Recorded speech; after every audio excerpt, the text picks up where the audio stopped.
And so thank you so much for those who've tuned into this series, Cult Recovery Not Canceled.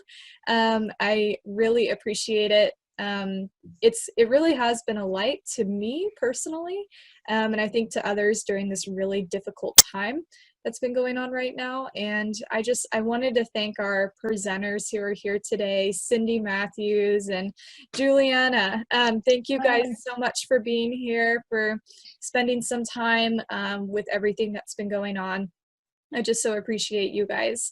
And for just a few more people who jumped on, please use the Q&A function today and not the chat. We will receive your questions that way. I really appreciate you guys for being here, and I will go ahead and turn the time over to you guys, and we'll be around though. If any questions come through, I will jump in and let you know. Hey guys, welcome today. Thank you, Ashlyn. I appreciate that really quite a bit. So I'm going to start here, and this is going to be a conversation between Juliana and myself. So if you have questions during this, please feel free to type them in the Q&A. So I'm Dr. Cindy Matthews. I teach at Southern Methodist University counseling. I have a private practice, and I mostly do my research and work with people who have come out of high demand religious organizations, high intensity faith groups, and also cults. At SMU, we had this fantastic workshop planned for April 4th with 9 speakers, and we were going to be talking about spiritual abuse in particular, and how that can happen in high demand organizations, fundamentalist religious organizations. And we had 9 wonderful speakers. So over the next couple of weeks, we're going to take at least 4 and have a conversation with them, or I am, and talk about some of the topics. We're hoping that the conference can be in September 19th, I think is the date. Is that right, Juliana? I'm not sure. I think it's something like that. I don't think I received the specific date, but September it is. Okay, yeah, sometime in September we'll get the word out there. So we're going to have a conversation today about just what's happening for those who are ex-LDS, kind of the crisis and some of the triggers that are going on. This is Julienna Viegas. Why don't you go ahead and introduce yourself, Juliana? All right, I'm Julienna. I was born and raised in Belgium. I grew up as an active member of the Church of Jesus Christ of Latter-day Saints. And then I left the faith about 5 years ago. We'll talk more about this, but really to know my story, you can feel free to Google my name. Maybe not now, listen to us because we're here, but later you can Google my name, Julienna Viegas, formerly Julienna Viegas Haas. And I have a ton of information about my faith crisis, faith transition. I'm also the host of the Faith Transition podcast, where I tell my story and interview other people. I started this a few months ago, and I'm going to keep doing it to allow more people to tell their stories, and it's very therapeutical. I live in Dallas, and I also lead a group once a month called Thrive. It's the North Dallas Thrive support group for people who leave their faith and it's a crisis for them, or they're having a hard time with the transition. It allows them to share their stories. A lot of times they're surrounded with people who are still believers, and they cannot really share where they're at in the journey. It's very painful. They're struggling with different situations at home or personally, and so it gives us a safe space to share, where they're at in the journey and how we can move forward. So I don't know what else to say. I'm going to be asking you a lot of questions. Yes. And as people have questions. Yes, I studied international relations, international politics. I lived in, around the world, Switzerland, Singapore. My family is very international, so pretty much all over the world. And I kind of keep up with everyone on a daily basis now with COVID-19. So I talk to about 4 different continents every day. That's awesome. Thank you. So just those who might be triggered or want to say, hey, the LDS faith, the Mormon faith isn't a cult or an abusive organization. I just want to validate the experience of those who have had that abuse there, and those who haven't. that's your story, that each of us has a story. And so I was in the LDS faith for 43 years, or I was Mormon for 43 years, and I came out of it. I found it particularly abusive towards me and towards many people around me. Others did not, and that's fine. I want to validate those experiences, both of them. So anytime you find yourself saying, yeah, but that wasn't my experience, that's okay. That's your experience. It was ours. And somehow maybe we can kind of connect and join with things that were triggering, were hard, and work through that, especially at this time of COVID-19 worldwide pandemic. So first of all, so like I was saying, we are going to redo the Spiritual Abuse Conference in September. I just want to define spiritual abuse for just a second, and it happens often in fundamentalist organizations, high demand organizations, and those are kind of the organizations where the power and the control is centralized at one place, and that can become very abusive. So spiritual abuse is really, it's two things that become abusive. One is the leader can be an abusive person, narcissistic, and it can be any religion that you have a narcissistic, controlling, abusive leader.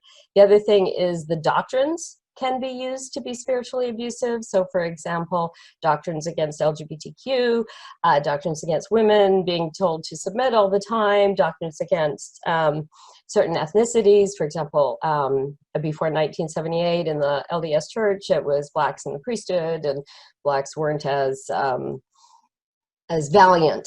I think that's what Bruce R. McConkie said. They weren't as valiant in the pre-existence. So those kind of doctrines can be used abusively towards certain groups. And then the ultimate spiritual abuse is you get a spiritual leader who uses the doctrines to be spiritually abusive at the same time. And that can be yelling, that can be sexual abuse, physical abuse, that can be ignoring, that can be so many different things that can be utilized to undermine the person as a whole and kind of block. That spiritual leader often stands in the way from a personal relationship with a deity, a God, or whatever spiritual connection that person is looking for. So talking about spiritual crisis of faith, that usually happens when somebody realizes that happens. Julienna, what kind of led to your crisis of faith of leaving the LDS Church? Just kind of get background story, and then we can start talking about other things. I think it's like I said. I mean, you know, if you want more details on the whole story, you can go back and Google my name, and I tell the full story. I think I lived with cognitive dissonance, which I learned even that term after when I started my faith crisis, meaning that there were things. First of all, my mother joined the church in Belgium when I was about 4 years old, 4 or 5 years old. So I grew up in this faith. You know, I knew nothing else. It was actually a good environment. Like I was never personally, I never felt abused or anything like that, or not seen. My story is pretty different from other people who may have had direct confrontation or, conflicts. I didn't have that. I quite frankly had a very happy childhood in the church. I had a very happy experience. I went on a mission for the LDS Church. I served a mission on Temple Square. So I was really full on. I was serving. I had several leadership positions. And I really enjoyed my relationship with everyone around me. I still have many friends who are still in active members. So what happens for me was more gradual, I would say, at the beginning, and coming out of a mindset where you do not contradict the prophet. Anything that comes from the leaders is, word of God. You don't go against that. Anything that comes at you that may slightly negate or contradict, you should reject, directly. And there you have a red flag already, which of course at the time I wasn't able to see that, because no one should ever be, told not to look at information. Information is information. You do what you will with it. But to say, at least when I was growing up, and I know it's the case for many people I know and I've discussed with who have, left the church or whatnot, but don't touch, don't look. I grew up, the rest of my family wasn't, my mother was a member, my sister, I had a brother who was in and out, but the rest of my extended family, no one was member of this, particular faith. And so they would sometimes come up with information that they had found and say, hey, you should look at this. And I would just reject it and block and say, no, it's it's against us. I would say that I grew up with this kind of victim mentality where, we were like this chosen, persecuted people, even though I'm not even pioneer stuck, but I related to that and I associated with that, where people want us out and gone. And so we are this, this chosen people, and people are against us, kind of a bit like, I know that in the Mormon faith, we like to kind of compare ourselves to the Jewish people, which I have issues with that, but because there was some persecution, but it doesn't amount what happened with the Jewish people. And so basically I grew up like this, right? And I was very fervent. I was a true believing. I can't even say I could have given my life for the church. As far, I could have gone to war to defend it. I mean, this is how deep I was in. And so so I'm divorced, but my ex-husband, he went through a phase crisis where he started questioning a lot of things prior to me, a couple of years before me. And when it happened to him, he tried to come and share some things, but I was completely close to it. Just like I was saying, anything that was going to talk against the church, I did not want to listen to. I did not want to, bring in.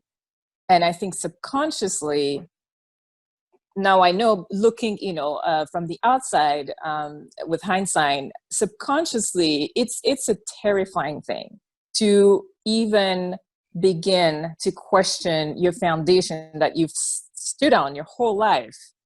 I mean, it's even a thought that when you really are deep in it, you don't even want to go there because it's so frightening, even not knowing what could happen. But subconsciously, I think you put a block to anything that would want to come in and destroy that because, it's just scary. Don't know what's going to happen.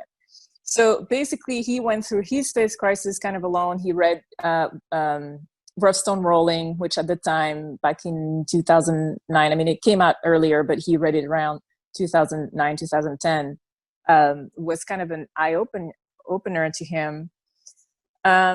So he goes through major depression, major questioning, just awful time. And I just find all sorts of other reasons why he was upset. Of course, every relationship has issues and every human have problems. So I wouldn't say, I wouldn't recognize that it was maybe the church or his faith or losing faith causing this deep depression. And so that went on, and somehow we got through that. And then at the time we lived in Switzerland, and a friend of mine came there. A friend that I met there. She was from Utah. She was the daughter of some, high ranking, I would say, Relief Society general, person. Like her mother had a high calling in the church, and she was a total feminist, disagreed with so many things, and she's pioneer stock and everything, very much ingrained in the Utah culture, but she was also very much in touch with herself and her feelings and her thoughts, and and so she would contradict a lot the leaders and say, hey, the young woman should have the same as the young man, or we should be having, a say in these decisions that are being made. And so basically she was going against the grain to the point where she couldn't agree with anyone anymore, and decided to, remove herself, and was shunned and criticized, and the family was just awful to her. So when she told me her story, when she came to Switzerland, because of course it's a slow process. She was continuing to go to church, she loved the music. She's a beautiful singer. And she missed that. So I met her, in fact, at church in Switzerland, and we were also running buddies. And so I was wondering, because I'm like, how could, such a good person, and she was, if you saw her, you would say, oh, she looks so Mormon in a way, because she's just super nice, and Because there's a look, isn't there? Yes, there is a look, and it's fine. I mean, but like, you would be totally surprised that she's not, active and whatnot. And so I started asking her questions and digging, and she started saying things like, oh, Joseph Smith is not quite the person you think he is, and you should, and I was really just perturbed, by the things she would say, but yet intrigued. Surprised, I'm sure. You must have been so surprised. And, she's saying, well, I disagree, with the prophet. I disagree. And that was like, oh, that must have been mind-blowing for you. At the time, it's like, how can someone disagree? No one's allowed to do that. He's like the untouchable, and so she opened up my mind a little, because I was curious. I wanted to understand, and also her family treating her so poorly, her mother saying things like, it would have been better for you not to be born, that, kind of shaming her family like that, because the picture perfect family is always, for some, well, and the shaming super important. The shaming comment of it would have been better for you to never have been born. Yeah, I mean, the stuff that was going on. And so that happened, which caused me to, and like I say in my story, so I did the Mormon stories with John Dellin, and it's little trickle here, little trickle there. It's not just one thing, right? It's many things, and for people who are, ex-Mormon or whatnot, like we like to call it the shelf. We have this shelf, and we start putting things on that shelf, that bother us, but we're like, okay, I'm not going to dig into that, but I'm a little bothered by that. And you keep building that shelf, and at some point that shelf becomes so heavy that it breaks. I mean, you just can't take it anymore. And for me, so she was kind of a bit of the trigger of my questioning. And then I also had read Carolyn Jessup's book, Escape, right? And she wrote Escaping from the FLDS. And that was actually a couple of years prior to me meeting this friend I'm talking about. I read the book, Escape, by Carolyn Jessup, leaving the FLDS community. I knew just about nothing about them. I knew the name, and I knew they were polygamous, and I knew they were weird, but I never dug into, sorry, like, I don't mean that. No, it's just funny you say weird, but so many of the things that Mormon LDS do are weird too. So reading that book opened my eyes to the similarities that these people had and we had as mainstream LDS people. And I was shocked. I'm like, oh my, and because I had already heard of priesthood abuse. I'm the priesthood leader, listen to me, women being psychologically, even physically abused, but it's their fault because the priesthood leader has the last word and has the power of God. So, and I had observed several situations like that already, which had upset me to my core. So that was linked super heavy on my shelf, like the priesthood, women being kind of lower, and not overtly, because it's always, oh, we're equal, but just sit there and let us make the decision kind of thing, right? So there were things that were bothering me. And so when I read that book, I saw so many similarities as far as like, the keep sweet mentality just creeped me out. Of women are supposed to just kind of follow, be, very submissive, and it wasn't as overt in, just for everyone, French is my native language, so if I say things weirdly at times, that's the reason. You probably noticed the accent too, but so yeah, I could see the similarities, and that creeped me out. In fact, I remember posting on Facebook, everyone should read this book, because guys, we need to pay attention, because we're not too far from that. And if we don't pay attention, and then I remember reading that book and giving it to my mom, because I was really creeped out by it too. I gave it to my mom hoping that she would see how creepy it is and how similar it was. And all she did was say, oh, they're so weird. And it was like, don't you see? Yes. And I think a lot of people do that. And I think we do as human beings, like we tend to not turn the mirror towards ourselves. Like it's easy to say, oh yeah, they're so weird, but we have nothing to do with this. But right. And so the ball started rolling. It started like a small little snowball of, issues I had, and it just kept on rolling bigger and bigger. Somehow, maybe she told me about it, or I don't know how I came across. I came across the Mormon stories with John Dillon, because I started questioning a lot of things at that point. I was starting to question a lot of things. Came at the same time. Life goes on, you go through the ups and downs and relationship issues, and I read all these books that are mind opening, or help you question. I read the Road Less Traveled. I read Brené Brown books, and she was actually a real key person in my faith questioning and faith transition, because the whole be authentic, be yourself, have that courage to listen to your inner voice and things like that.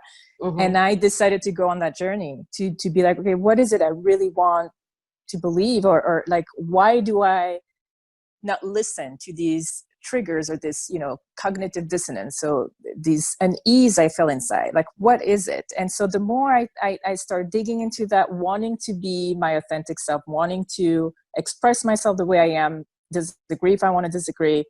And then on the other hand, I started listening to Mormon stories. The reason, oh my goodness, it kind of all came almost at the same time. It sounds a bit jumbled, because it was a bit jumbled at the time. Somehow I came across the LGBTQ, Mormons who are, and now it's like a few years, and I should have written it down. I can't think of the page, but there was this page of Mormon, LGBTQ kids who were testifying about their experience. No, you're talking on Facebook, right? A Facebook page you came across? It was a website. It wasn't on Facebook. Okay. It was a website, and I don't know how I came across that. But they talk about the experience, growing up as gay and lesbians in the church, and they still want to hold on to their faith. But you read those stories. I don't know if it's called like There Is Hope or something like that. I'll find out, and when you talk, I will look it up and then come up with it. But you're good. And I read these stories, and my heart just is ripped apart, because they were not even complaining per se, because they were like, they were kind of accepting the fact that it's their burden in life. But then they talk about their experience with their bishop telling them things that are very damaging, and I read every single one of their stories, and it's so heartbreaking to read the stories. I was just ripped. Yeah. I was ripped, and I'm like, no, I can't. This is just, I can't agree with this. And so I started disagreeing. I wasn't leaving per se, but I started disagreeing overtly and out loud with so many different things, to the point where, there was kind of like the Mormon moment, right? There was a Kate Kelly coming out, and John Dillon being excommunicated, and all these things. And maybe that's when I started looking at, what is it, why are these people such a threat? Like, why can they not have that discussion? All they wanted is to have an audience with the leaders and see, let's have a conversation. Express. And all they were doing is portraying them as, crazies, which some of the stuff were a bit out there, but you know what? Just talk to them. Talk to them, see what they want, instead of conversation. Just see what's going on for them, instead of rejecting, the whole thing. And I had started to listen to Mormon stories, to John Dillon, and it was actually helping me, like, kind of stay at the time for some reason, because like, okay, I can be a nuanced, there is some weird stuff, but I was kind of okay for a minute with there was a lot of weird things. It's kind of a phase we go through of, oh, we see this stuff and it's like, oh, maybe we can be that person that helps the LGBTQ individuals. Maybe we can be that person who helps the women, or more nuanced, and I can do this. I can be nuanced before the shelf just kind of goes like, nah, can't. For some, because some are still there, and I admire, to be honest, the people who are in. I think Julie de Azevedo is one of them. Like, she's in, but she's doing a whole lot of work to help people struggling with some, and there are a few that, I know people who are in, but they're doing this work of helping those who are like, this is really a struggle, Right, because there's a lot of damage that's happening. Yes. For those who can stay and work within that, good for them. And then there's those of us who are like, nah, can't do it. Got to work with those who have been damaged and are leaving. Yes, and to be honest, for me, and then of course, one of my ex, I'll go to this. My ex is also gay, but he wasn't out for a long time, but his sister came out years ago, around maybe 2007, 8 or something like that. And at the time when she came out, I was a super believer,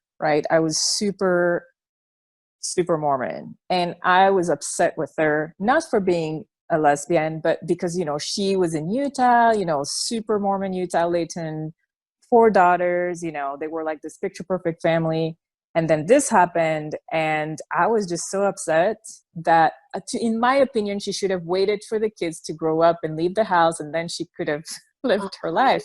Oh, so she should have just kept that to herself. Yes, that was her burden to live with, instead of being authentic. To make a sacrifice. But I mean, I've learned after that, I've learned that that's not something you should require of anyone. But no, but that is the Mormon thinking. Everyone has their burden. They have to be selfless and keep their burden to themselves. Right. And keep, kind of a keep sweet mentality, straight, narrow kind of thing. Right. You just sacrifice. You do what you got to do. It doesn't matter if you're unhappy. And so my reaction was completely off. We used to be really, really good friends. I mean, we are now, but at the time, before she came out, we were really good friends. I mean, to the point where we would have given our kids to them if we passed, because we were that close, and, they were like this picture perfect family. And I stopped talking to her like for years. I was so upset. And later on, I mean, I did apologize when I had my change of heart and change of mindset, and recognize my stupidity. I mean, I did come out and apologize, but so she had been out, and so when I read all these stories of the gay kids in the church growing up in such pain and whatnot, like that's when the coin, fell for me, and I'm like, oh my goodness, what kind of reaction did I have, and what kind of suffering she must have gone through also, growing up in this, community that was not supportive at all of, LGBTQ kids. I mean, they've made slight efforts in the past years now recently, but prior to that, I mean, the things that were said about gay people and the conversion therapy, which I learned about, I mean, just appalling actions and all these things made it so, I could not belong to this church anymore. I mean, there were so many, and of course, as you read my story, and I started writing when I came out, op-eds in the Salt Lake Tribune, and expressing why, because I had been so active in the church. I had worked for the church, for the church education system. I've served a mission on Temple Square. I knew hundreds and hundreds of people. And I did not want people to speculate about why I was leaving, or think, oh, she just want to sin, and she just want to, live like a worldly life and drink and have sex and whatnot. Which is kind of the thought which who cares? Yeah, who cares? But that wasn't the reason. And I wanted some people live through this in silence and a lot of pain, and that's why I'm doing again what I'm doing with those support groups, because I don't want people to do that. I mean, I think everyone should know that they can at least, if I can catch someone and make the fall and the hurt a little bit less painful, I will have accomplished something, because I know how painful it is. I've been through it. It's super painful. I was loud about it because I'm just loud. So where do you think that pain is coming from? Go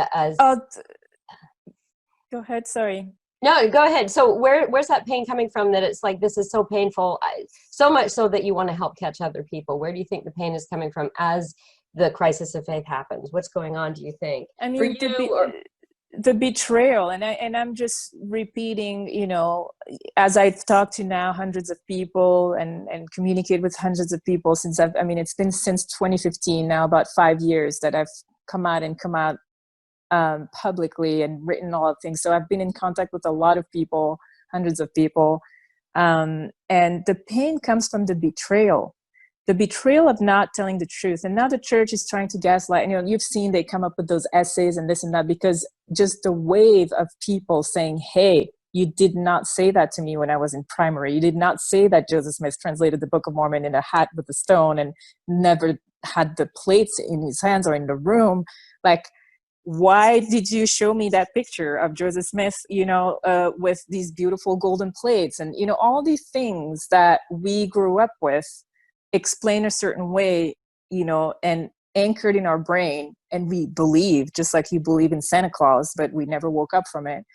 And then you realize, how stupid was I? There's this sense of like, I'm an educated person who went to college, and even if you haven't, like most people think of themselves as somewhat educated or, not blind followers, but you realize that basically you've been a blind follower, that and then, some will come and say, oh, you should have done your research and this and that. How many hours do we spend in church every Sunday as LDS?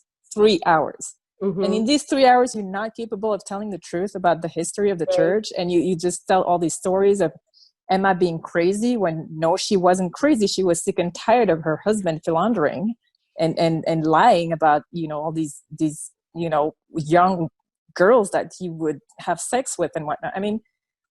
And then, it's all that gaslighting. No, it's Emma again. It's the woman who had the problem. She was probably mentally, a little bit not there or whatnot. No, she was freaking upset that her husband was just crazy.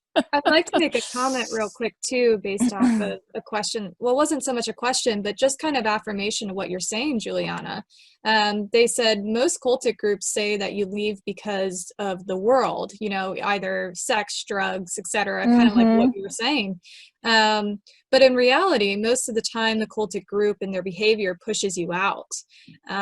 This person mentioned this is a conclusion that Dr. Josie McSkimmon made in her book, Leaving Christian Fundamentalism. I just thought that was such a appropriate comment for what you were saying and talking about, how you wanted people to know that wasn't the factors that actually pushed you out. Like, you actually had an informed opinion, Yes. But yes, they you. do like to Ashlyn. justify it, to say, oh, it's because something's wrong with you. But they never take ownership to say something is wrong with the church. Something is wrong with the group that's happening within it. I'm absolutely thrilled that you all are doing some scholarly research on, the process of all this and the abuse and how it's done, because, it sounds, me telling my opinion, even with, hundreds of thousands of other people who think like this and have experienced this, but it's, oh, they say, I said, and, they try to put it down as it's just their opinion. And I am so thrilled and excited to see more and more scholarly research on all of these mechanisms of, abusing. And I did watch that that show that you were mentioning, Wild Country. It's maybe a bit more extreme, but you know what? The processes are the same. Like, you just trap a group, you kind of brainwash them, you feed them, you show off your money and your what you can acquire. It's very difficult when you speak up against super powerful. It's like you're kicking a giant. I realize that anytime I open my mouth or say something I disagree with, I realize I'm kicking a giant. I do not care. I remember people like Viktor Frankl in the midst of, concentration camp. He did not care that everyone around us hated him and wanted him dead. He still kept control of his mind and what he wanted, I mean, to me, he's like the epitome of, you know, and people like Carolyn Jessup. I mean, people like Amber Scora, who left the Witness. You know, when you read her story, you find out about her story. There is this thing, and some, you know, some, again, I don't like to be like us and them, because that was the church mentality. Yeah, that's the church mentality, in and us out, and them. yeah. Mm-hmm. Yeah. But as a human, you decide who's going to be in control of yourself. Yeah. Are you going to be in control of yourself, or are you going to let someone else or an institution, or, you know, your parents, politics, whatever it is? I mean, we are bombarded from the moment we were born with opinions, with this is how you should be and think and whatnot. And today, quite frankly, I know I'm a little bit all over the place here, but I'm so glad that I left when my kids were young, because now I can tell my children to question everything, even me. And to, you know, I put philosophy books in front of them and say, just find out, you know, yes, I can tell you what I think, but I want you to figure out, read and find out. And what do you think? What do you want to believe? Because at the end of the day, we choose what we want to believe. Well, and I think that's one of the lies that I was told in the church, is that you, through personal revelation, you can find out your truth and what's important for you. But the lie is, it's only good if it matches what the authorities have said, the church has said, your leaders have said. So it's, oh my gosh, they just kind of pass it off as, yeah, you get personal revelation for your own life.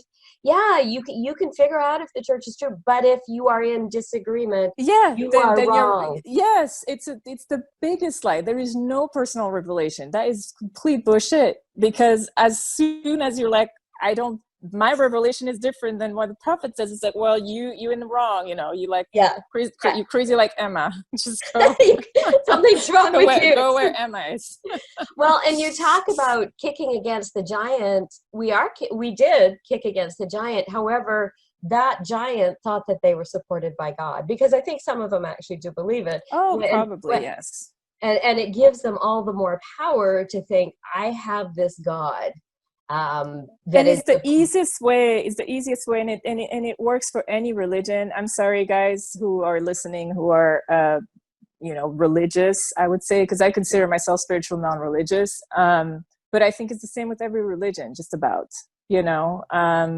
God is ultimately, you know, it's convincing you that you are the vessel for God, and then you can't contradict that, because, you know, I'm the vessel for God. I'm God's spokesperson. Yeah, I am God's spokesperson. You can't contradict me.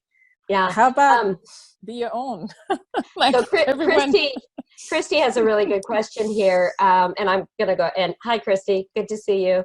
I believe she's practicing LDS right now. She's an awesome person. I love her. And she's asking what our support system when we left the church, what was that like, and what our spiritual beliefs are now. And that's one of the questions we're going to be asking too. But did you have a support when you left? What was your support, Juliana? Well, I think I'm a little bit different than maybe some other people that I know struggle with that, because I've talked to a lot of people, and this is again why I do this group Thrive. And we have, as you know, in Dallas, we have the Dallas Area Mormon in Transition group, which provides that community and support for those who want it and need it, that they can reach out to people, and we try to do activities and things like that. But as far as I'm concerned, I mean, I've moved around so much. I'm very adaptable and flexible. I have kids, so I have a lot of things that facilitate. I'm pretty outgoing too. And I'm in the mindset that if you want to create a community or have friends or whatnot, I mean, you have to work at it. You can't just be at home sitting and waiting for people to knock at your door and be like, can I be your friends? Or, you know, do you want to join my group?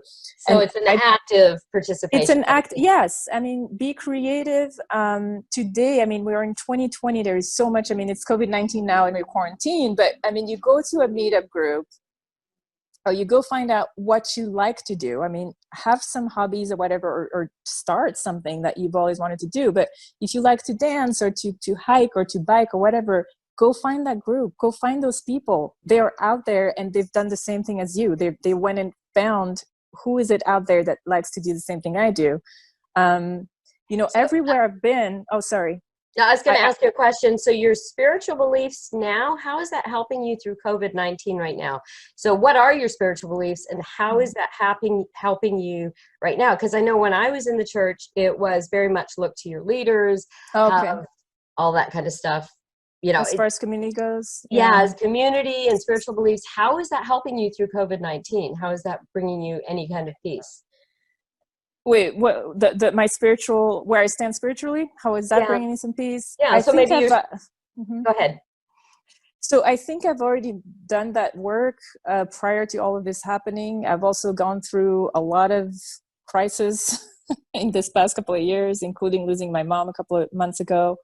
So I'm not in a panic mode or whatnot. I mean, I did lose my job, but I'm just calm because I've learned to just adapt to whatever situations comes at me and be in charge and in control of my reactions and my emotions. And that's where I focus, because what I can't change around me, I can't change. And then starting to panic about it. The fact I know I don't have a year food supply and maybe have a month's worth, but I have faith in life. I have faith in people. And you know what, if I have to die, I'm gonna die, whether it is crossing the street or whatever. Like, I think people need to chill about that. And I know I'm saying this as someone who knows on a deep level and has been and still is in pain. Like, I'm not showing that part now, but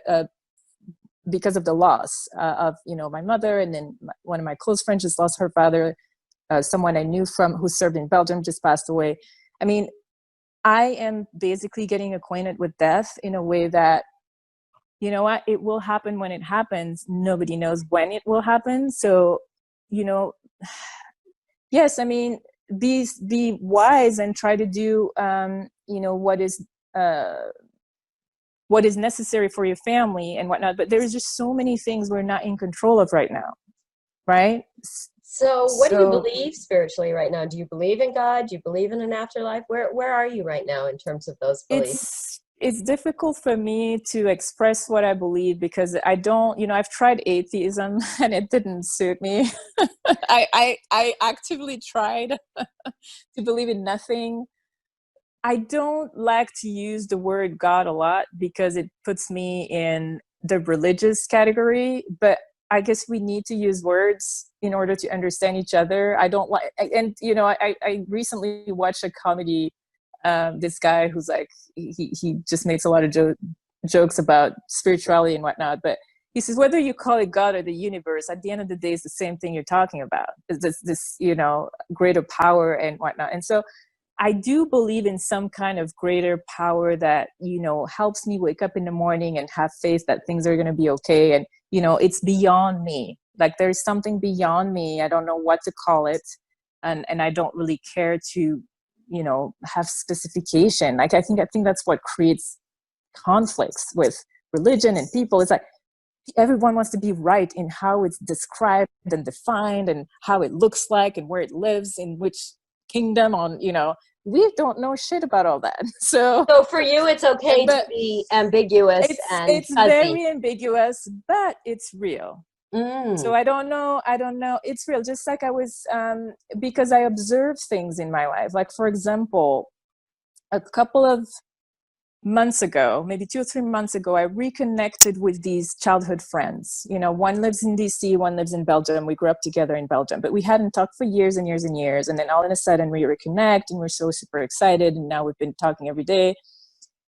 And they were there when I lost my mother a couple of months ago. They knew my mother and they were the biggest support because they knew her and they loved her, and they just lost their father recently. They didn't know it. I mean, he was sick, but they didn't know it was going to happen so soon. But we didn't know this was going to happen. When we reconnected, we didn't know, I was going to lose my mother. We didn't know they were going to lose their father. And the fact that we were able to reconnect at this time and be there for each other is something we can't explain.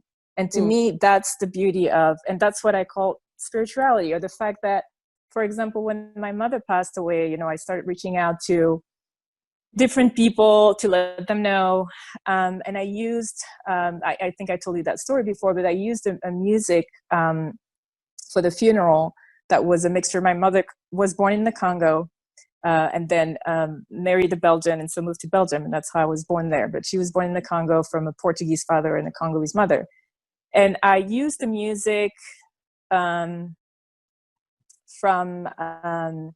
Kurt Bester. He's a Utah, very good, very great artist. And I had used his music for my wedding, but I used it for her wedding because it's a mixture of classical music and African beats, African sounds. And it was just perfect for her in her life because she had been in Africa, but she also had been in the West. And it was kind of this mixture that represented her life. And so we played that. And so I reached out to that friend who had introduced me to that music and said, hey, thank you so much. My mom passed away. She also knew her because she served her mission in Belgium. So she knew my mother.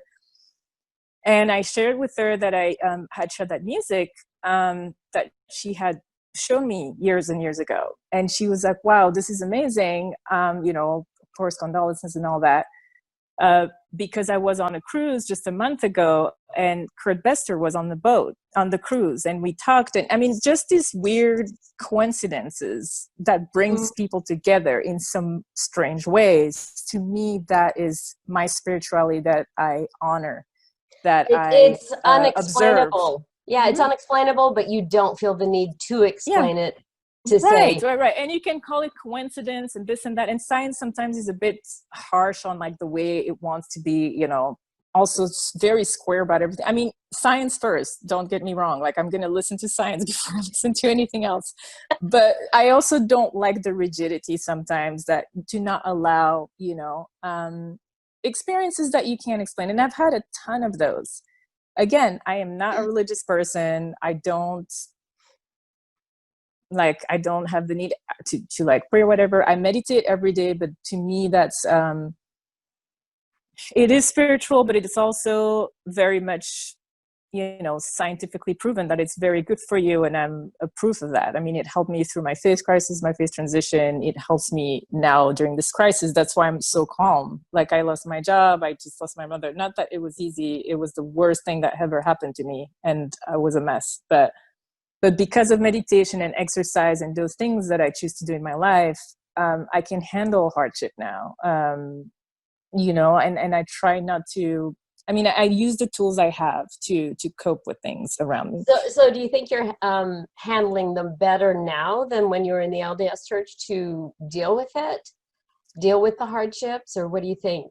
I think so. Why? Because, well, I didn't have these kind of hardships, but I had hardships like, just more like in my couple and, being a new mom and stuff like that. But I think, oh my gosh, there's just it's like my head has been cleaned up. It's like this attic full of crap and like stuff, like full. That's now how I can describe it the best. But it's like this 100-year-old, person who has amassed a whole bunch of stuff in her attic. And when I left the church, I cleaned up that attic, and now it's like minimalist.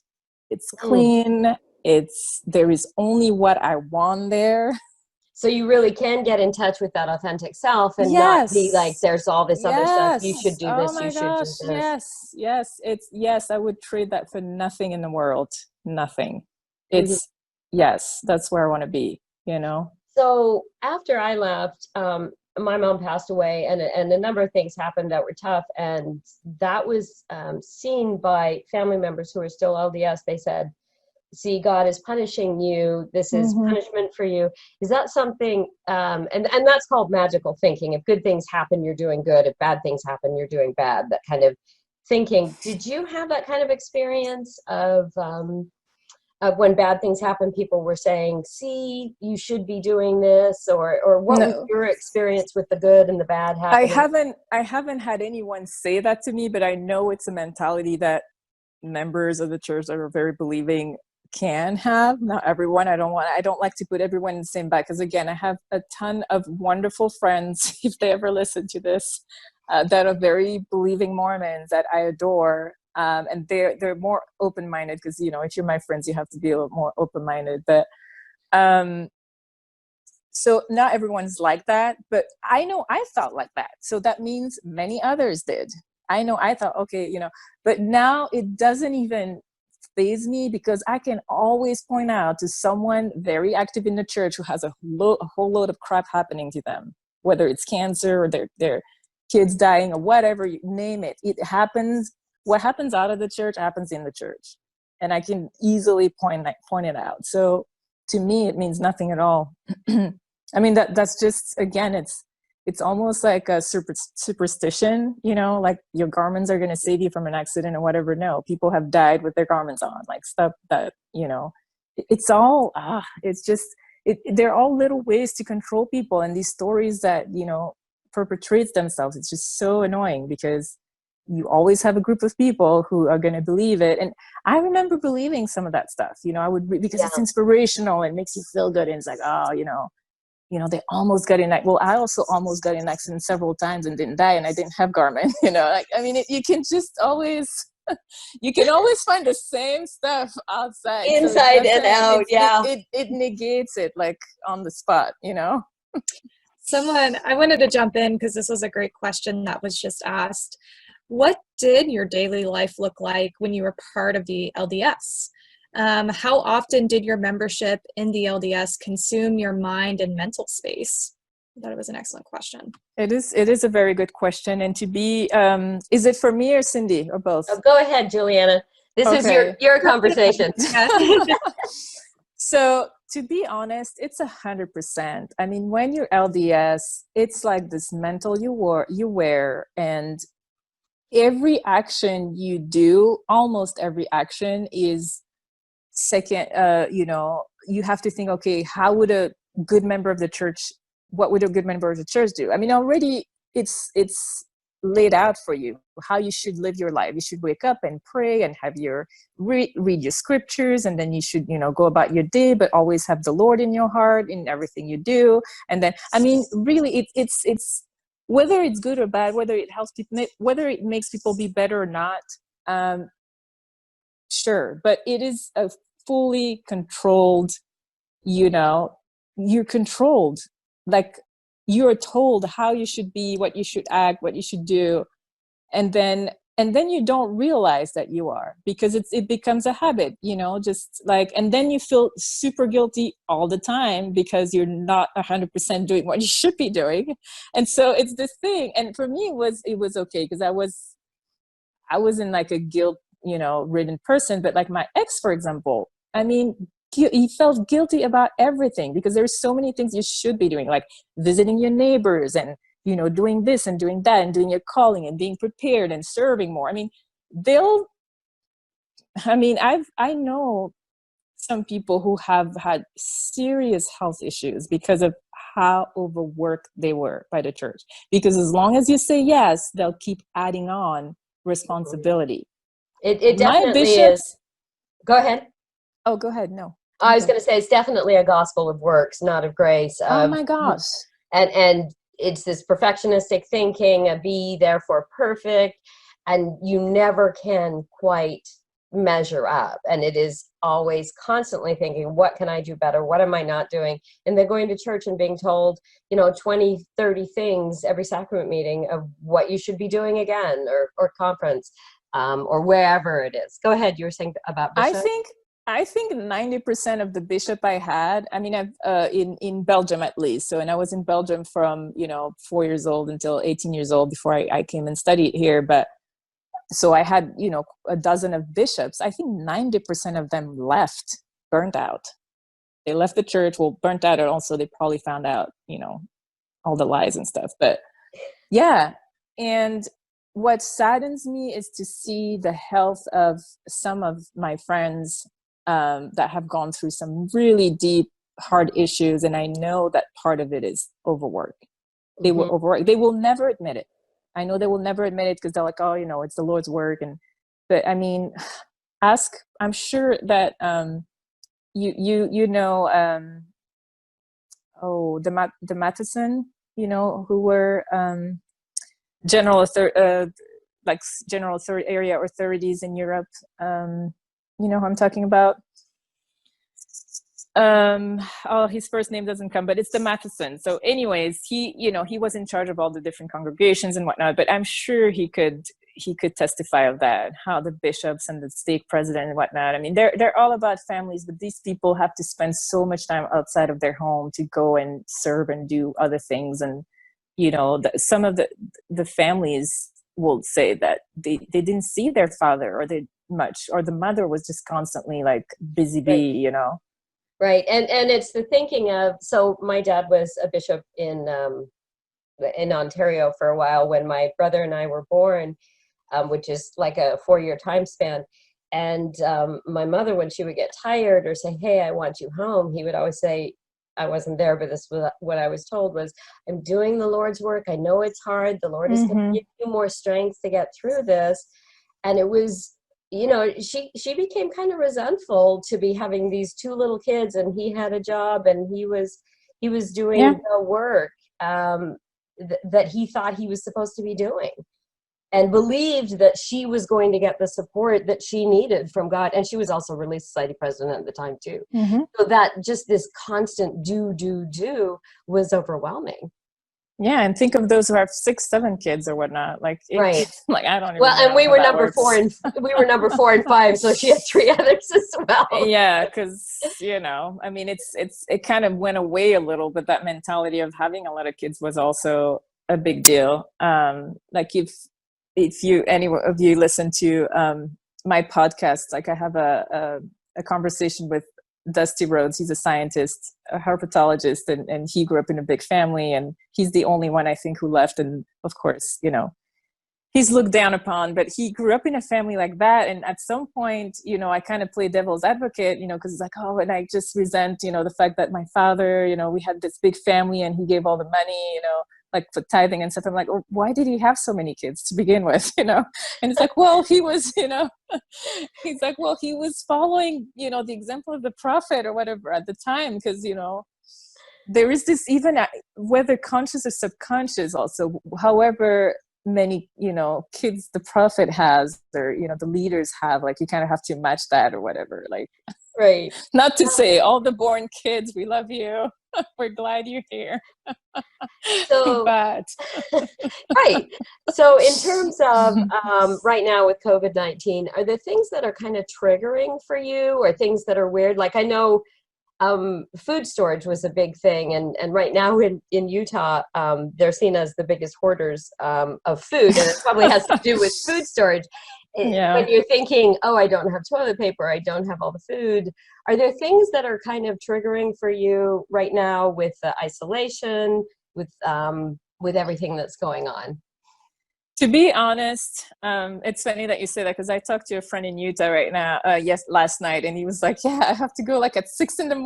because there's like a long line and people are hoarding, and and he's like, we have not very many cases, and it could kind of not grow, because I mean, it's not going worse or anything like that. Like I think in some places it's definitely less than others, And for those who may not know, the LDS we're told to have a year supply of food storage and toilet paper and all that kind of stuff. So it can be a little triggering to see lines and to see that that we're out. But go ahead, go back. Yeah, and then I heard, and that could be a fake saying or whatever, but someone unfortunately shared it with me, that the prophet would have said, so Nelson, like, yeah, if you've done that, if you do your church at home and you have done your preparedness, then nothing bad will happen to you. But already I think most people will be okay, just because that's the statistics. Most people who get it won't die from it, period. So it's not going to be, and not to say, it's very, very sad when death does occur, but the majority is not going to die. And then what triggers me, it's not so much what I have or don't have at home. What triggers me is the fact that the LDS Church is sitting on $100 billion, and all they find to say to their people is fast and pray, instead of shining and giving away to those who need, healthcare provider and teachers and kids who go hungry. And I mean, there's just so much opportunity to help. And the fact that they are just like lulling the people and waving their white handkerchief when they could be in the first helpers, of all these people who are screaming for help right now, that is triggering to me. Yeah, and I wouldn't say anything unless people would just bombard my Facebook with their quotes and whatnot about, all the nice words they said. I don't care about the words they say. I want to see the action, because that's where it's at.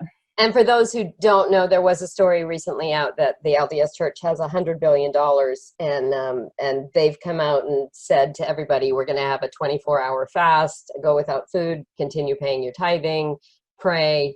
And so the trigger is, why are you not doing something with this $100 billion?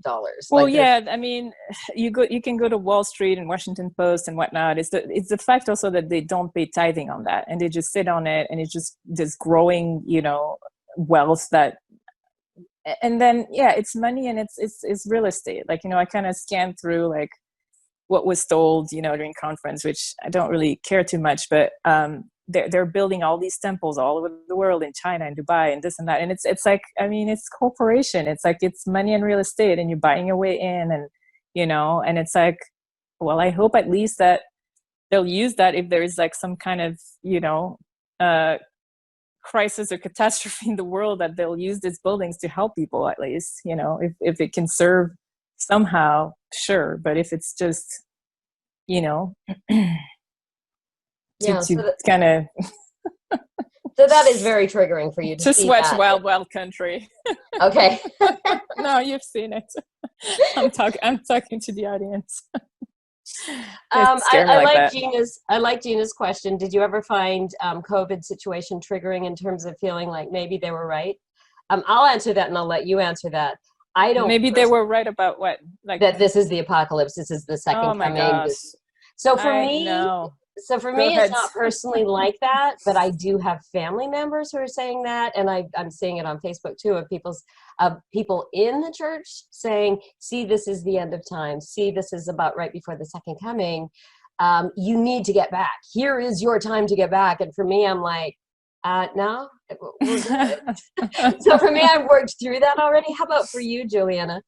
Yeah, no, none of that stuff speaks to me anymore. And I've always been in the mindset that, sure, the earth is going to be destroyed at some point. It's not going to be a second coming. It's us doing that work. We're doing it. And if it does end and it's the end of the world, we created that. It's not about God destroying or coming with whatever.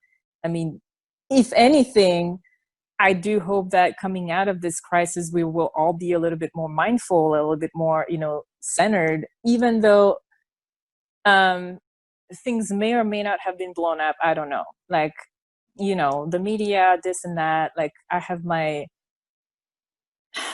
because I've looked at the numbers, from previous years, and it was like 32,000 people died of the flu, I think, last year. And in the year before, there was a year where it was 62,000. I don't think in the US alone, I don't know that we're going to reach that number. I hope not. And if we, keep containing things, hopefully everyone follows suit. Like, it shouldn't even reach that number. And so I get that it's a novel virus, and, I'm glad we're quarantining because we're probably, saving lives doing so. But to me, what I hope comes out of this is that people are a bit more mindful. I mean, some people live like this every single day, 24/7, like in countries where it's a crisis all the time.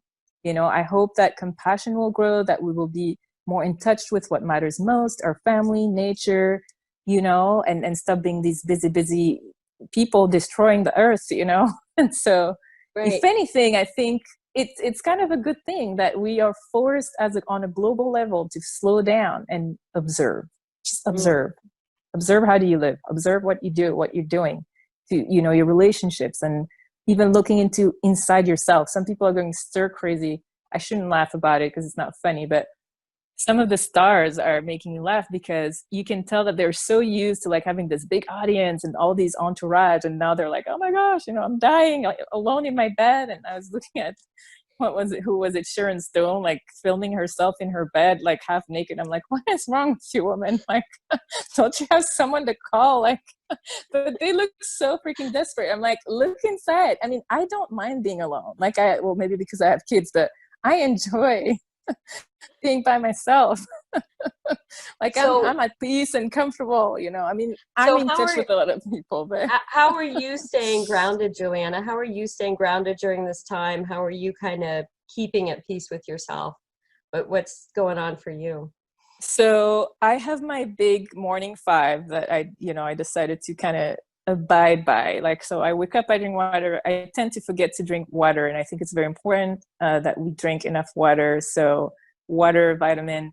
I meditate at least 10 minutes every morning. I go running every morning. I journal. I write 3 things that were the 3 best things that happened the day before. Like every morning I write that, and 3 things I want to accomplish today. I try to tap into my creativity. I love to write. I need to finish my book that I started 5 years ago. I do my podcast. I do try to connect with people, especially people who are in pain. I make an effort to pick at least a couple of people every day who I know either have lost someone or in some kind of pain, they've lost a job or whatever it is. Also, because of the support group I do, I try to reach out to the people there too. So that's how I keep myself grounded. And then, to be honest, maybe that's in the spirituality side of me. I feel like things tend to, when you stay positive or hopeful, things tends to work out in the end, right? I'm still here. I'm still breathing. Things will work out. They don't look so great right now. Like, I don't know how what's going to happen. Like, I lost my job, but I'm just one of 6.6 million or here in the US. Like, I'm not going to be like, oh, poor me, look at me, when everybody's in the same boat. So, I'm happy that, the sun is shining. I can go running. I live in a beautiful place. So, I mean, where there is a lot of trees and nature, there's cows and horses around here. It's Texas, right? So I just make a point every day to find beauty around me, Okay. I also know that I could die anytime. Like, I could get COVID and I could die. Who knows? I don't know. But I don't know if I could be that calm about it. No, but in the meantime, but what are you going to do? Stress about it? How is that helping the situation? You know what I mean? Like, so I just, and again, I think my experience of what I've just lived this past couple of years, losing, excuse me, the faith of my childhood, divorce, my ex is gay, my mom passed away. Like, I feel like I've been prepared in a way for hardship. And so I was just listening to a quote that I think is in the Road Less Travel. Like, so it's Peck, I forget I think it's Scott Peck, but so he said, when we realize that life is going to be hard and we accept that fact, we stop worrying about it or questioning the fact that, like, yeah, life is hard. So what, That also what are you sounds going like to do about it? That's a Buddhist teaching as well. Yeah, what are you going to do about it? You have to accept, life you is can't suffering. keep on complaining and saying, oh, life is so hard. Yes, that's just a fact, and just accept it. And, and again, not to deny our feelings, because I'm big about, if you feel crappy, you need to, if you feel sad or angry, I mean, express it. Like, I'm not saying repress everything or just pretend to be happy or whatnot. No. So it's a roller coaster. So that's the kind of the concept of spiritual bypassing, which is sidestepping tough feelings, sidestepping grieving, using like prayer, fasting, reading scriptures, whatever. So how do you and we were taught to do that. Look on the positive, read your scriptures more, fast more, pray more. So how do you make sure you're not spiritually bypassing and you're actually doing the work, that you're actually dealing with the hard feelings? And then we can move to some questions. Because I get depressed a lot. I deal with depression. Like, you see me all smiling and all that, but I have my moments and I get really depressed looking at, the sad things in the world and the pain, and even in my family, the fact that, but at the same time, I have my safety, how do you call them? Like floating floats, whatever you have on boats that's floating, and that's supposed the to save you. Coping mechanisms you kind of use, yeah, I have my tools, right? Tools. That I know what to do to get myself out of there, or out of the, because I've been there. I mean, I know personally on a very deep level. I have anxiety attacks. I have depression at times, thinking of those things. But I also have kids, and I also have, people who love me around me and care about me, and, and also so many people who go through so much worse. Like, I just force myself to, when I get there, it's important to be there and feel and be sad and be angry or whatever you want to be. But for me, it's also important to not dwell there, because it's not helpful in the end. I mean, if you stay there too long, it's a handicap, because you can't move forward. I can be, creating and doing positive things if I stay there in that, sad and hopeless. In fact, after watching that Netflix show, I was kind of very depressed. Wild Wild Country, because it just shows like this necessity for people to follow a leader, just any leader. Like, some people are just like, tell me what to do, because I don't know what to do. Yeah. And I don't know how to think this through. Yes, and people take opportunity that, because it is like, I remember being in, and again, I don't want to paint it as it was. Like I said, for me, it wasn't horrible to be a member of the church. Like, I didn't even leave like racism. Like, some people are like, oh, didn't you, weren't people racist because you're a Black woman, and, and the priesthood and this and that. For some reason, I did not live that. And I was at BYU, and I had a good time because I was very Mormon, and, and all the country. Like, I think people were giving me more attention and like making me feel special because I was different, Yeah. Which I didn't mind at the time. But like, I didn't have that. Like, I still, my roommates, I'm friends with my roommates from BYU and whatnot. Like, we don't believe the same things, and I think one thing is that I've also looked at people as people, and not just, the ones who were like my friends because I was a member, they're not around, and I don't care. Like, if that was the reason for a friendship, like, I don't need you around. But the people I've was close to, I mean, the hardest was my best friend in Belgium. She's still a very active member, but she also kind of lives it her own way. But it created friction for a while, because I was also trying to tell people, how can you be in this church that just tells so many lies and whatnot? But you know what? For some people it works, and for some people it's their lifeline, and they don't know how they would live otherwise. And I have to respect that. It's their comfort, it's their strength, it's what they need, and they believe it. They thoroughly, deeply believe it's true, and that's their choice. I swallowed the red pill. And I'm okay with that, as long as they're not trying to push it on people, or people who are leaving from their families telling them it would be better you weren't born, or you should live it this way. Right. And that's why I say, like, my friends who are still very, believing members, they respect that. I respect them. I don't try to push anything on them. They don't try to push anything on me. We have that understanding, and we love each other at a person level. Like, it's beyond church. Like, it's beyond that. And it's a person to person connection, not if you're a church person to church person, which is very much more superficial. So let's kind of wrap this up. Let's see, Ashlyn, it looks like it looks like we got some great Q&A. Someone mentioned, and thank you guys for being so supportive who have been attendees through this video. They said, thanks so much for saying that. I'm still working through that concept. And Which concept are we talking about? It may have been, it like just came through. So it may have been what you were talking about. Instead of looking at the church person, you're looking at the person, a person, but I could be wrong. Please correct me. Submitted that. Gigi just put that through just as we were saying that. So I think that's what she was saying. Yeah. Someone else asked a really good question. Do you feel like going through the process of learning to question the church and its authority has made you more inclined to question other forms of authority, like the media or the scientific epidemiologic data supporting the COVID-19 response? Have there been long-term effects on your ability to trust institutions?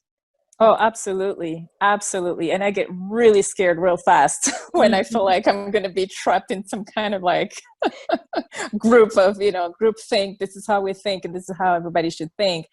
I kind of put a stop like almost right away. I think I feel pretty lucky that I do have family and friends pretty much all over the world. Like I talk to Singapore and Dubai and Belgium and different places in the world, like Israel. And so I get information from all over.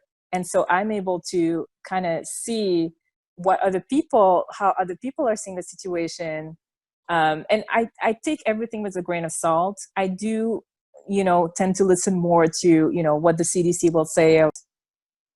I'm not paranoid, but I don't trust easily, especially leaders like politicians and whatnot, like on any side. I don't easily trust people and organization and religions. I can't. Well, I and can't I gotta go say, in a church. I'm with you too. I mean, That's understandable. no. My trust level is very low, and I will question and I will read a ton. And I appreciate people in the group, like in my support group, and I love that. We have a whole spectrum of some people who have found a different church, some people who are atheists, some people who are agnostic, some people are spiritual. And I respect everyone because it's a personal journey and everyone needs to just be where they feel they belong. But as far as I'm concerned, I have like zero desire to belong to like a church or congregation or anything like that. And it doesn't mean I'm antisocial. I have plenty of friends and I love to go out and do stuff and whatnot, but I just want to kind of roam free and not have anyone tell me what to do or think or whatnot. Well, and you mentioned too that someone commented, I love that you have friends all over the world. That's so nice to have that perspective of people in other countries. I'm constantly questioning what information we are getting through the media, if it's correct or false. What differing views have you gotten from your friends in other countries? I think that's a great question. Well,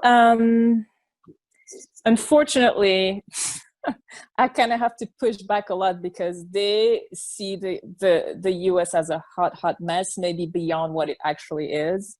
But anywhere in the world, my friends are like, what the heck are you doing there?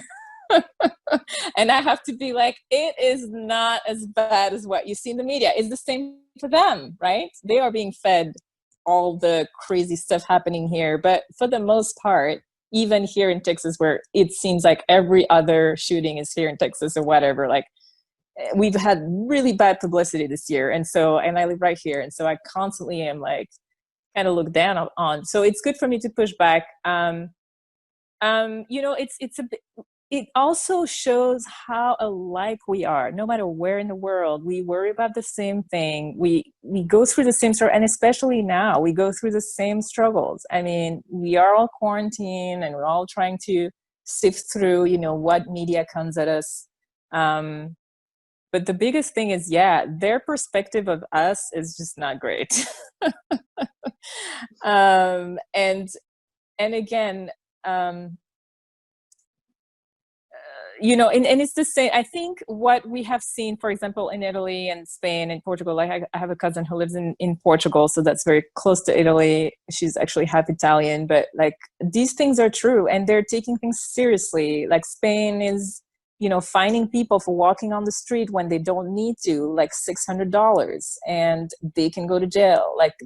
Because they also don't have the type of resources that we have. Like they're not, as big and whatnot. And so it can really fast create some, some huge crisis like they've seen in Italy. So they seem in some places to take things a bit more seriously. Maybe, I don't know. And I loved watching what was going on in Hong Kong, that they have been able to just repress almost all of it. I mean, they have 600 or 700 cases total, and very few deaths because they started wearing masks like right away, not even gloves, just masks, and it worked. So I wish we would, as the US, I'm not a citizen, my kids are.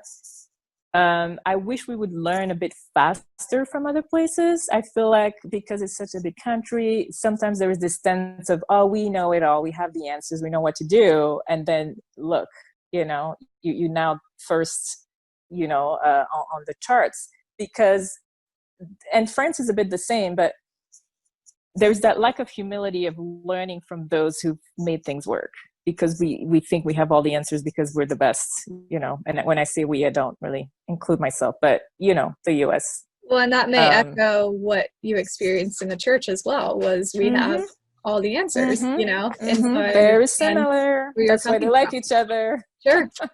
I think this is a really good question to end on. I think we've gotten through just about everyone. The only question that I have left is, did you ever see that the message of love and compassion was constantly preached, but in reality, the leaders practiced the opposite, using guilt, shame, and fear to oppress and control? How do you process that while still living in the group? And I kind of think this goes along with you talking about cognitive dissonance and learning what cognitive dissonance was. Would you like to elaborate on that a little bit? Okay, I'm not sure if I understand the question properly. So it's basically from the pulpit, they preach, love your neighbor, but then in reality, it's a lot of oppression. I think they have the perfect system to keep people under control, which is, serve each other, do things for one another, have all these callings, make sure no one's forgotten. But the ultimate goal is to keep people inside of the very small circle, which, it's a worldwide millions of people circle. But the ultimate goal isn't, celestial kingdom is like, the carrot being kind of dangled, and my bishop tried that on me when I was like, I'm out of here. It's like, you're putting your whole family, the eternal salvation of your whole family on the line. I'm like, well, I don't believe that, so that's not going to work. But there is always something, because they know it has to be something bigger than them. So it keeps you from looking elsewhere than where they want you to look. And yes, because you're serving your own people, you always feel like you're doing something good. If you teach your little lesson on Sunday and you go and bring some hot bread to your neighbor, like I'm a good Christian, look what I'm doing, that's why I see. And you know what, it works for some, but I'm still serving when I can. I'm still doing things where I can. I don't need someone to tell me I need to do it, or a church, or some kind of organization. I think ultimately we choose who we want to be, and finding that authentic voice, devoiding ourselves from everything we've been given. Because from the moment, again, we're born, we're told this is how you should be, this is how you should act, this is what you should believe. So it takes time to take out all of these things that have been placed in us, and to realize that ultimately we are our own master. We can choose what we want to believe. We can choose to be true to our own truth. And yes, it comes at a cost, again, to take the Matrix as an analogy, but I chose the red pill, and I'm glad I did, Well, and I want to thank you, Julienna, for sharing your story. You were so transparent, and that authenticity really shined through. So thank you for that. And for, there's a sense of vulnerability. Like even if you are in a place where you do feel, quite comfortable in sharing or what have you, it's still a vulnerable experience. And I know a lot of people, I've had comments coming through, people really appreciated your talk today and participating. And thank you, Cindy, for kind of guiding her along in her story. It just seamlessly flowed, honestly. And so thank you to both of you. And I just, it's a bummer that the Dallas event has been moved to September, but it's been really cool to hear Dallas speakers who were going to participate come on and share. And next week we're going to have 3 more that yes, we'll be having conversations again.